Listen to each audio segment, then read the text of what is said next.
Buntut viral angkot K17 Cikarang getok ongkos 25.000, Dishub Bekasi turun tangan.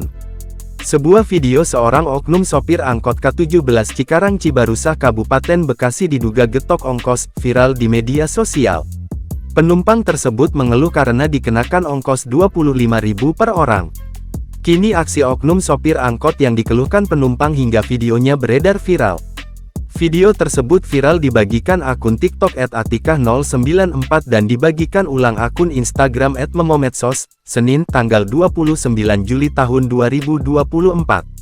Menanggapi video viral penumpang angkot yang dikenakan tarif tak wajar, Dinas Perhubungan bersama Organda Kabupaten Bekasi dan Satlantas Polres Metro Bekasi menggelar rapat di kantor Dishub, Jalan Industri Cikarang Utara, pada Selasa tanggal 30 Juli tahun 2024.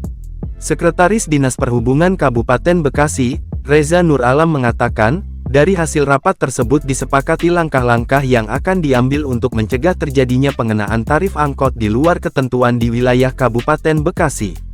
Yang pertama, kami akan melakukan pemanggilan kepada pengusaha angkot yang viral tersebut, dan akan melaksanakan operasi gabungan khusus angkot K17, kata Reza saat dikonfirmasi pada Rabu tanggal 31 Juli tahun 2024.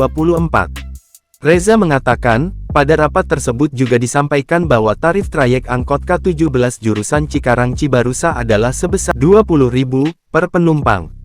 Tarif ini sesuai dengan SK Bupati No. 550.2 Cap. 351 Dishub 2014 tentang penetapan kenaikan tarif angkutan umum perkotaan perdesaan di wilayah Kabupaten Bekasi, dan berita acara hasil rapat kenaikan BBM sebesar 15%.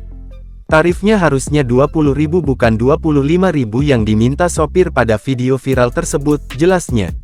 Selain itu, lanjut Reza, Dishub Kabupaten Bekasi juga akan melakukan penempelan stiker tarif di semua angkot K17 Cikarang Cibarusah. Ya, kami akan melaksanakan penempelan stiker tarif, dan melakukan sosialisasi kepada seluruh pengusaha dan sopir angkot K17, ujarnya.